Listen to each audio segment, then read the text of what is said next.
নমস্কার স্যার, আমাদের পড়ার খবরে আপনাকে স্বাগত জানাই। আহ, আপনি একজন সাহিত্যিক, লেখক, কবি। এক্ষেত্রে মমতা বন্দ্যোপাধ্যায়কে দেখেছি আমরা বিভিন্ন রকম ভাবে ছবি আঁকতে, উনি কবিতা লিখতেন, কবিতা বলতেন, আরো নানান বিষয় নিয়ে উনি কিন্তু নিজেকে বলতেন যে আমি এটা করি ওটা করি। সম্প্রতি ওনার একটি কবিতা প্রকাশ পেয়েছে, মানে উনি প্রকাশ করেছেন আর কি, গিরগিটি রং বদলায়, এরকম ধরনের। কারণ ওনার দলের লোকেরা পাল্টি বাজ হয়ে যাচ্ছে, তো মানে পাল্টি খেয়ে যাচ্ছে, সেই দুঃখে উনি হয়তো এই কবিতাটা লিখেছেন। মমতা বন্দ্যোপাধ্যায়কে কবি হিসেবে কিরকম, বা এই যে যারা দলের থেকে পাল্টিবাজি খাচ্ছে, দলের খারাপ সঙ্গে পাশে থাকছে না, এক্ষেত্রে মমতা বন্দ্যোপাধ্যায় দুঃখিত এক্ষেত্রে আপনার? প্রথম কথা হচ্ছে, মমতা বন্দ্যোপাধ্যায় শুধু কবি না, তার শিল্প সত্তা, তার লেখক সত্তা, তার চিত্রশিল্পী সত্তা। তিনি সমস্ত রকম ভাষায়, আমরা তার রাশিয়ান ভাষা শুনেছি, তার জার্মান ভাষা শুনেছি, ইংরেজি তো আমরা প্রায়ই শুনে থাকি, হিন্দিও শুনি। তো তিনি বহু গুণে গুণান্বিত একজন ভদ্র মহিলা, আমাদের শ্রদ্ধা প্রাক্তন মুখ্যমন্ত্রী। তিনি তার কবিতা দেখলাম, তুমি বলার পরে দেখলাম, তার আগে দেখার সুযোগ হয়নি। তো তিনি যেটা লিখেছেন গিরগিটি বলে, মানে আমার মনে হচ্ছে প্রতিটা ছত্রে তিনি নিজেকেই বোধহয় কোথাও একটা লিখেছেন, নিজের মূল্যায়ন করেছেন। বহুরূপিত রং বদলায়, তার রোজগারের পন্থায়, কিন্তু যাদের ভুল বদল মাত্র কয়েক ঘন্টায় হয়ে যায় অন্য চরিত্র বদলের। এগুলো আমরা সব দেখে এসেছি তার সম্পর্কে। 2011-তে তিনি যেভাবে ক্ষমতায় আসার পর সমস্ত সব ধরনের মানুষের আশীর্বাদ দিয়ে সিপিএম এর মতন একটা জগদ্দল পাথরকে 34 বছরের, তাকে সরিয়ে ক্ষমতায় আসার কয়েক ঘন্টার মধ্যে যেভাবে মমতা বন্দ্যোপাধ্যায় ভুল বদল করেছিলেন, সেই গিরগিটি কবিতাটা আমার মনে হচ্ছে তাকে নিয়েই লেখা। তার সঙ্গী সাথী যারা আজকে তাকে তার মানে ভালোবাসায় নৃত্য করেছিল, তিনি যেভাবে তাদেরকে নিয়ে একটা সিস্টেম তৈরি করেছিলেন গত 15 বছরে, তাদেরকে নিয়ে তিনি যেরকম লিখেছেন, তিনি তাকেও নিজেকেও ছাড়েননি, নিজের হয়তো আইডেন্টিটি এই নতুন কবিতার মাধ্যমে দিতে চেয়েছেন বলে আমি মনে করি। মমতা বন্দ্যোপাধ্যায় রীতিমতো কবিতা লেখেন, আগেও লিখতেন, ওনার ছবি কোটি কোটি টাকায় বিক্রি হতো। এখন তো ওনার অবসর সময় মানে অক্লান্ত সময়, এখন কি উনি কবিতা লিখে কাটিয়ে যাবেন, বা ওনার কবিতা পড়ার মতো মানুষ আছে বাংলায়? প্রথম কথা, ওনার কবিতা পড়তো কিনা কেউ আমি জানি না। উনি একবার বলেছিলেন যে আমার আঁকা ছবি দিয়ে আমি দল পরিচালনা করি। ওনার যে প্রকাশক সংস্থা দেশ পাবলিকেশন, তিনি সেখান থেকে নাকি এত টাকা পান, যেটা দিয়ে তার সমস্ত ব্যয় ভার, তার জীবনের যে ব্যয় ভার, সেটা তিনি সেখান থেকে সেই ব্যয়ভারটা পালন করা হয়। এগুলো অনেক কিছু বলেছিলেন। তার অরিজিনাল কোনো ডকুমেন্টস আমরা জানি না। আমরা যেরকম ভাবে শুনেছি যে কালো টাকা, কয়লার টাকা বা আদার্স বিভিন্ন সিন্ডিকেটের টাকা এই বইয়ের মাধ্যমে নাকি, বইয়ের দেশ পাবলিকেশনের মাধ্যমে নাকি ঘুরে আসতো। তো যাই হোক, তিনি কবিতা লেখার চেষ্টা করেছিলেন, তার কবিতা পড়ে মানুষ হেসেছে একটা সময়। তার কবিতা পড়ে ঋদ্ধ হয়েছে কিনা আমার জানা নেই, তবে এটা ঠিকই যে তার কবিতা বা তার লেখায় অভূতপূর্ব হাস্যরসের আমরা উদ্রেক হতে দেখেছি। মানুষ খুব হেসেছেন, হা করে হেসেছেন, হি করে হেসেছেন। তিনি কবিতা দিয়ে যদি মানুষকে হাসাতে চান এই দুঃখে কষ্ট ভরা জীবনকে, তিনি কবিতা লিখতে পারেন, আমরা আবার হাসবো তার কবিতা পড়ে। মানে এগুলো কি ধরনের কবিতা? আগে উনি যে ধরনের কবিতাগুলো লিখেছেন, বা এই এখন যে কবিতাটা উনি লিখলেন, ওটা কি কবিতা বলা যায়? গিরগিটি রং বদলায়, কয়েকটা কথা, মনের কথা, সেগুলোকে উনি ছন্দের আকারে লিখে গেছেন পরপর পরপর পরপর সাজিয়ে। আপনি তো একজন কবি। কবিতা দেখুন, কবিতা বলা যায় কিনা সেটা আমি বলবো না, কিন্তু তার প্রতিটা ছত্রে যে কথাগুলো বলেছেন, সেই কথাগুলোর সঙ্গে তার একটা আত্মসত্তার একটা মিল আমরা খুঁজে পাই। আমি শুধু নয়, এটা তো আপনারা যার কাছে পৌঁছে দেবেন, যে সাধারণ মানুষরাই পড়বেন, দেখবেন যে ওনাদের ক্যারেক্টারের সঙ্গে একটা অদ্ভুত মিল। বিশেষ করে এই গিরগিটি কবিতা, তার আগের যে কবিতাগুলো আমরা দেখেছি বা পড়েছি, বা মানে পড়ার তো খুব একটা সুযোগ হয়নি, কারণ ওই বই একমাত্র দেশ পাবলিকেশন বিক্রি করতেন কিনা, তাও দেশ পাবলিকেশনের বই মানে কলেজ স্ট্রিটে পাওয়া যেত কিনা জানি না। বইমেলায় হয় হই হই করে গান গান বাজনার সঙ্গে বিক্রি হতো। তো সেখানে তো সব মানুষ যেতেন না, যারা যেতেন তারা হয়তো পড়েছেন।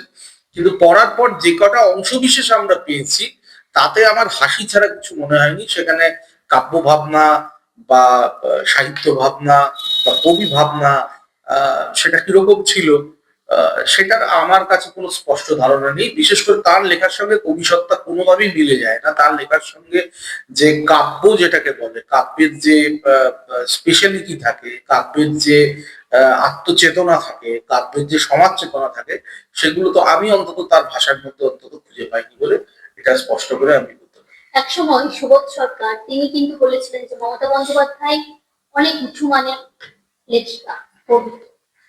সুবোধ সরকার দেখুন, যে কবি, কবি হচ্ছে দিগদর্শন করে। কবি এরকম একজন ব্যক্তিত্ব যিনি ভবিষ্যৎকে মানে ভবিষ্যৎকে দেখান, মানুষকে তাদের হারিয়ে যাওয়া পথকে দেখান। কবি মানে এরকম একজন মানুষ যিনি কিনা সমাজের চেতনা তৈরি করেন, যিনি সময়কে রিপ্রেজেন্ট করেন। সুবোধ সরকারের কবিতায় এগুলো আমি অন্তত কোনোদিন খুঁজে পাইনি। তাকে দেখেছি তিনি প্রকাশ্যে মুখ্যমন্ত্রীর চেয়ার মুছে দিয়েছেন তার রুমাল দিয়ে।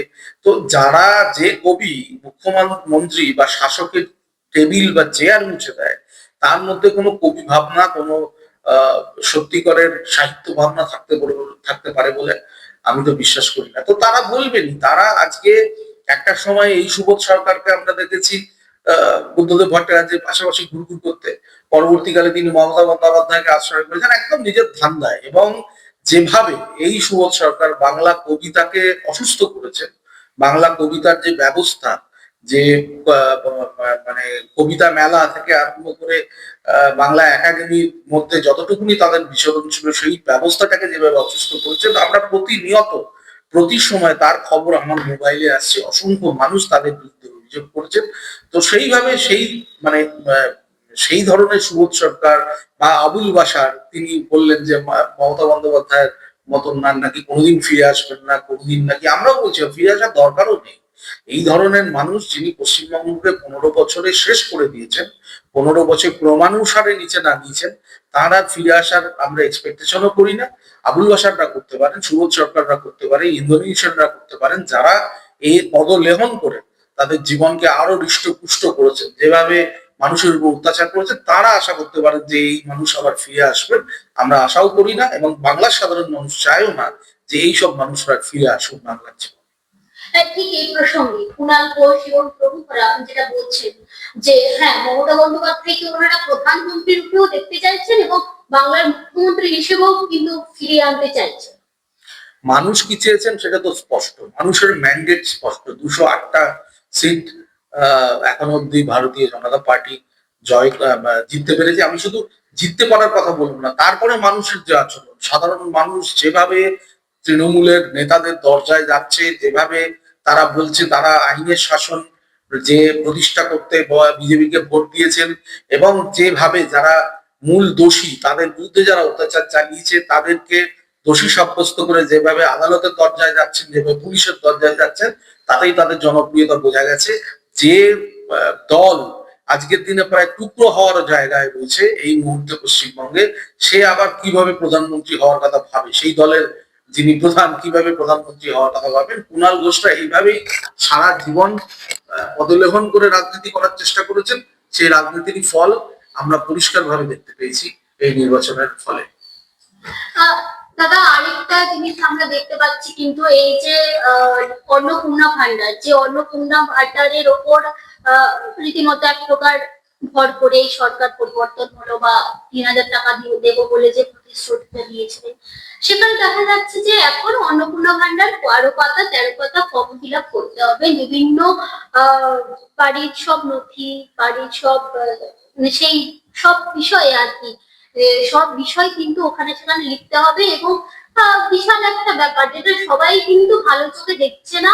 এবং গ্রাম্য মহিলারা তারা এই সম্পর্কে খুব একটা অবগত নয়। এই প্রশ্নটা না, খুব স্পষ্টভাবে মাননীয় মুখ্যমন্ত্রী শুভেন্দু অধিকারী এই বিষয়ে বক্তব্য রেখেছেন। খুব স্পষ্টভাবে মাননীয় নারী ও শিশু কল্যাণ মন্ত্রী অগ্নিমিত্রা পাল, তিনিও স্পষ্টভাবে দিক নির্দেশ করেছেন।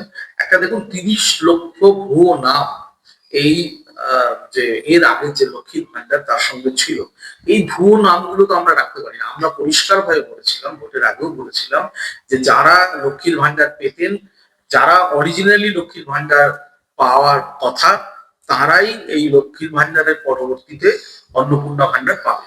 এবং এই অন্নপূর্ণা ভান্ডার নতুন করে যারা আবার অ্যাপিল করবেন, যারা আবেদন করবেন, তারাও পাবেন। এই আবেদনের একটা সুনির্দিষ্ট পদ্ধতির কথা কিন্তু এটা সবাই জানে।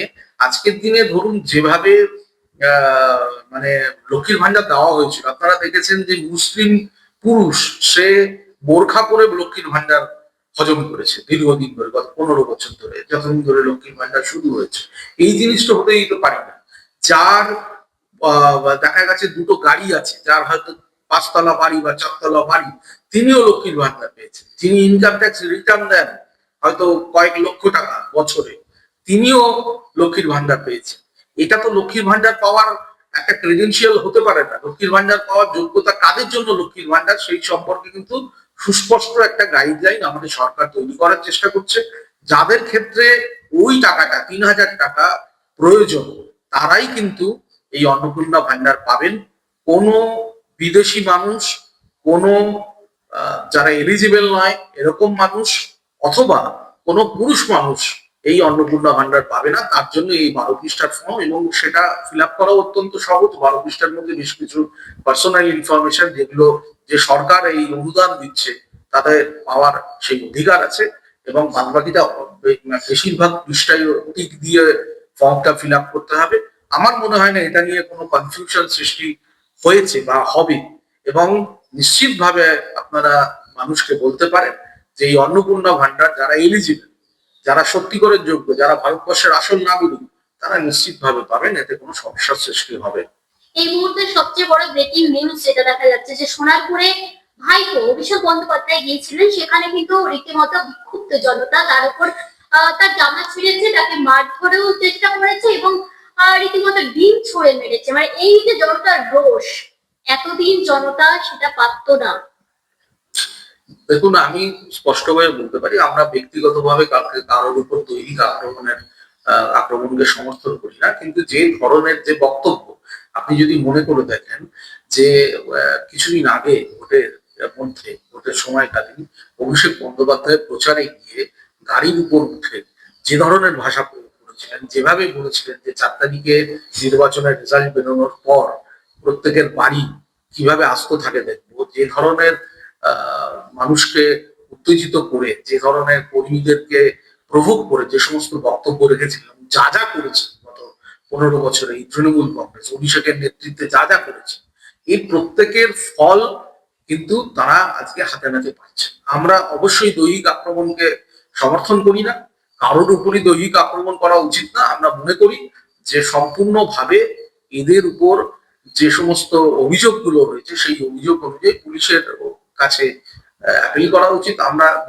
প্রচুর অভিযোগ আমাদের ইনফরমেশন অ্যান্ড কালচারে পাচ্ছি, মন্ত্রী ইন্দ্রনীল সেনের নামে পাচ্ছি, স্বরূপ বিশ্বাসের নামে পাচ্ছি, সিনেমা ইন্ডাস্ট্রিতে প্রচুর অভিযোগ আমরা পাচ্ছি, সুবোধ সরকারদের নামে অভিযোগ পাচ্ছি। আমরা যেখানেই অভিযোগ পাচ্ছি আমরা বলছি আপনারা আইনের দ্বারস্থ হন, আইন অনুযায়ী আপনারা সিদ্ধান্ত যা হবে সেটাকে মেনে নিন, কারোর উপর দৈহিক আক্রমণ করবেন না। কিন্তু এটা খুব স্পষ্ট, আজকের দিনে যেভাবে আপনারা দেখেছেন বাদুড়িয়ায় খালি জমিতে ফসলের পরিবর্তে টাকা ফলেছে, আমরা দেখেছি পুকুর থেকে কি বৈভব উঠে আসছে, আমরা জীবন কৃষ্ণ সাহার ঘটনা এর আগে দেখেছি।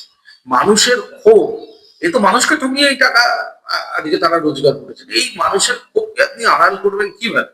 বিজেপি সরকার, মুখ্যমন্ত্রী শুভেন্দু অধিকারী নিশ্চিতভাবে চেষ্টা করছেন যাতে তার উপর দৈহিকভাবে আক্রমণ না হয়। কিন্তু সাধারণ মানুষের যে রাগ ক্ষোভ যে সমস্ত রয়েছে, সেগুলো এইভাবে বেরিয়ে আসছে। আমরা পুলিশকে অনুরোধ করবো যে আপনারা এই ধরনের ঘটনাকে যতটা পারেন কন্ট্রোল করুন। এদিকে দেখা যাচ্ছে যে অভিষেকের বাড়িতে সিআইডি গেছে এবং সেখানে অভিষেক অনুপস্থিত, এবং অভিষেক বন্দ্যোপাধ্যায় বলছেন যে এডিসিবিআই কিছু করতে পারলো না, সিআইডি আমরা কি করবো, ভয় পায় না। দেখুন, আজকের দিনে সিআইডি যে কারণে গেছে সুনির্দিষ্ট অভিযোগের ভিত্তিতে গেছে। সিআইডি তো এমনি এমনি যায়নি। আপনার বাড়িতে সিআইডি গেছে? যায়নি। তৃণমূলের অন্য কারোর বাড়ি গেছে সিআইডি? যাদের বিরুদ্ধে সুনির্দিষ্ট অভিযোগ আছে তাদের বাড়িতে তো যাবে। এটা তো খুব একটা স্বচ্ছ প্রক্রিয়া। পুলিশের কোনো অভিযোগ হলে সিআইডি সুনির্দিষ্টভাবে সে দায়িত্ব পেলে তারা নিশ্চয়ই যাবে। সেটাকে অ্যাকসেপ্ট করা উচিত, সেই তদন্তের মুখোমুখি হওয়া উচিত। ভোটেটাকে এত বড় বড় কথা বলেছে, গত 15 বছরে এইরকম আচরণ করেছে। 1000 পুলিশ আপনার জন্য ডিউটিতে থাকতো, আপনার বাড়ির সামনেতে দুর্ভেদ্য দুর্গ হয়ে গেছে।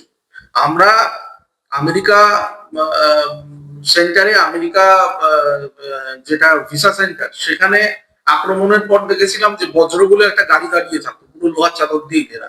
সেটা আমরা অভিষেক ব্যানার্জির বাড়ির সামনে দেখেছি। তো আপনার বাড়ি দুর্ভেদ্য দুর্গ করা ছিল কেন? তার কারণটা কি? কি ধরনের জিনিস আপনার কাছে থেকে আপনি লুকিয়ে রাখতেন? এই প্রশ্নগুলো এখন এসছে, মানুষ অভিযোগ করেছে। আপনাদের নামে সুনির্দিষ্ট অভিযোগ আছে বলে সিআইডি গেছে। তার প্রশ্নের সম্মুখীন হন, আইনগতভাবে যে পদ্ধতি আছে তার মোকাবিলা করুন। আপনি এখন কেঁদে তো কোনো লাভ নেই। এক্ষেত্রে আমি একটা কথা জিজ্ঞেস করছি দাদা, যে অভিষেক বন্দ্যোপাধ্যায় এতদিন কি মমতা বন্দ্যোপাধ্যায়ের আঁচলের তলায় ছিল, করে সেফ ছিল?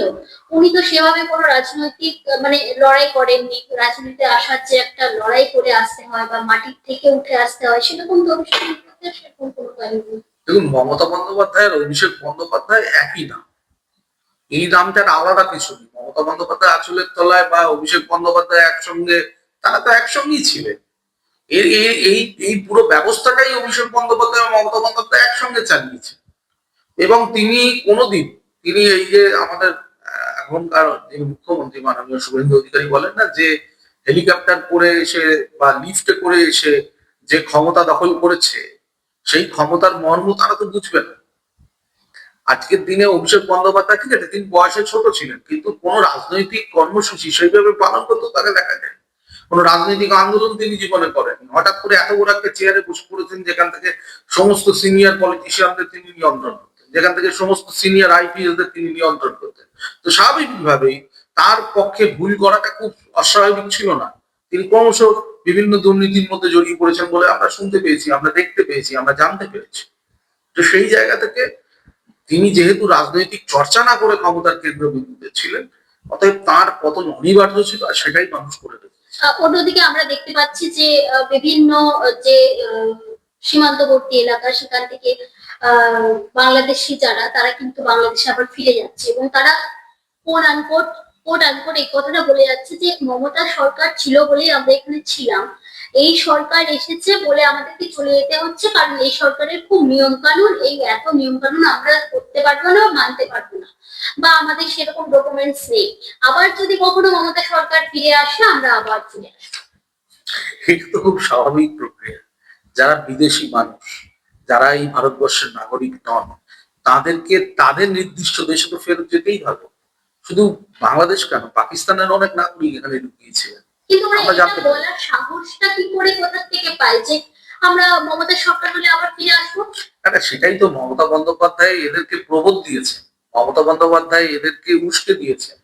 মমতা বন্দ্যোপাধ্যায় এদেরকে আশ্রয় দিয়েছেন বলেই তো মানুষ, এই বাংলার সাধারণ মানুষ, বাংলার যারা সাধারণ ভোটার, এই গদি উল্টে দিয়েছে। মমতা বন্দ্যোপাধ্যায়কে বিতাড়িত করেছে পশ্চিমবঙ্গ থেকে, মমতা বন্দ্যোপাধ্যায়ের দলকে নিশ্চিহ্ন করে দিয়েছে পশ্চিমবঙ্গ থেকে। একটাই শেষ প্রশ্ন, বই, আবারও বইমেলা আসবে, আমরা কি মমতা বন্দ্যোপাধ্যায়ের নতুন নতুন বই আবার দেখতে হবে? না, উনি লিখুন, কারণ ওনার তো খরচ চালাতে হবে। আমি জানি না মানুষ কিনবে কিনা।